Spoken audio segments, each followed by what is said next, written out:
Hi guys, I'm Sly Guy, and do you hear that? I'm clapping my hands. I'm clapping for Pokemon. I'm clapping for Game Freak.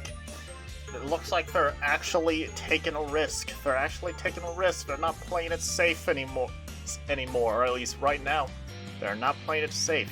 We got a Pokemon Presents or a Pokemon Direct. I don't know why they call it Pokemon Presents, but pretty much Pokemon Direct for Pokemon Day, 25th year Pokemon Day, and we got new games. We were gonna get new games. There's no way we weren't gonna get new games, and I want to talk about my thoughts on those new games.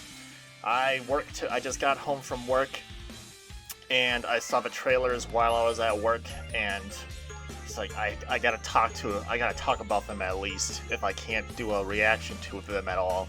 So I gotta talk about them because they're pretty big. First off, Pokemon talked about Pokemon Snap.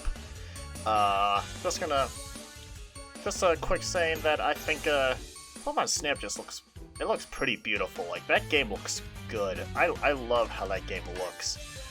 Like, the lighting, just the style of it, the Pokemon look great. It looks perfect. It looks like perfect Pokemon graphics. Like, I want to say perfect, but pretty darn close to like perfect Pokemon graphics. There's a part where where you saw a Hoot at night and its like eyes were glowing. Like, the game looks pretty good. So I'm excited about Pokemon Snap. But moving on to the more exciting news, Diamond and Pearl remakes are official.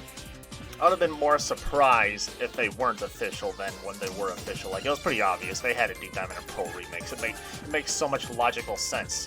I know sometimes Nintendo and stuff likes to give us curveballs, but they do make the sensical route sometimes, and this was one of the times. We got Diamond, we got Pokemon Brilliant Diamond, and Pokemon Shine and Pearl, and I'm a little disappointed just because they went chibi style again. It doesn't look full 3D. It looks chibi 3D, and definitely not that exciting. It kind of looks like kind of like Link's Awakening graphics, honestly. Just slightly less cartoony, but still incredibly cartoony, incredibly chibi. And it doesn't really look like third-person 3D. It looks like top-down, but just chibi style. So I'm not too happy with that choice. I honestly would have rather had at least Sword and Shield type graphics, because I don't think Sword and Shield looks too horrible, and we would have. I don't know how this Pokemon game's gonna work. It looks kind of like it's just gonna be Generation 4 Pokédex, and it doesn't look like they'll add any new Pokemon past Gen 4. That's what it looks like to me. It didn't show too much. It didn't show like what It did show us what encounter Pokemon it looks like, but it doesn't show like how you're gonna catch a Pokemon or what the battling looks like. They just obviously showed the Pokemon attacking and whatnot. So I don't know. People are saying it's gonna be like Let's Go mechanics, and we don't know yet because it hasn't showed us that. So I really hope it's not. If it's still just regular catching, if Pokemon still have abilities, if it's not Let's Go style, I would be a little more happy. I'm still gonna get the game, obviously, but slightly disappointed. Especially, I'm comparing like the Diamond and Pearl. I'm comparing these remakes to Omega Ruby and the Alpha Sapphire remakes, and Omega Ruby and Alpha Sapphire just looks like a bigger upgrade to me than this. Like, I feel like they should have at least. They should have gone like at least third person, but I'm pretty sure it looks top down to me. It looks top down. I didn't watch that trailer as much as I watched the other Pokemon trailer that I'm going to talk about in a bit. But what I wanted at least Sword and Shield graphics is it'll be a lot easier to transfer Pokemon over. I don't know how transferring Pokemon is going to work in this game, because the art style, the graphic style is a lot different I'm sure it's not gonna be. I'm sure it's still possible, but it's like, are they gonna include what Pokemon are gonna be able to be in here? Is it just gonna be Gen 4 and below? Because I'm kind of getting the feeling that's how it's gonna be. I'll be a little disappointed in that. And the interesting thing about this game is like Game Freak is not gonna be the prime developers of this game. The developers are like called ILCA. Let me look them up real quick. So ILCA is actually the studio that worked on Pokemon Home. So I think that's really strange that they're making people that made Pokemon Home make an actual Pokemon game, because Pokemon Home is not a Pokemon game. But it looks like they actually also work on Metal Gear Rising, Revengeance, Yakuza 0, Nier Automata, Ace Combat 7, Skies Unknown, and Dragon Quest 11.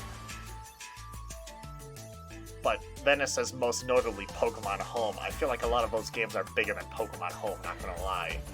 So that's interesting. So this isn't Game Freak's biggest concern. This isn't Game Freak's biggest concern. Their biggest project. I guess their biggest concern.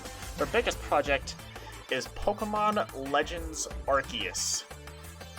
And this is definitely what I'm most excited for. I think a lot of people, when they saw these two trailers, were most excited about this game because it looks like we're actually going to get an open world Pokemon. And it looks like Game Freak is actually taking a risk. This looks different compared to every other Pokemon game, pretty much. Like, you watch the trailer, and the main character is walking around in the grass. There's Pokemon in the overworld. The character runs. The character even rolls into the grass.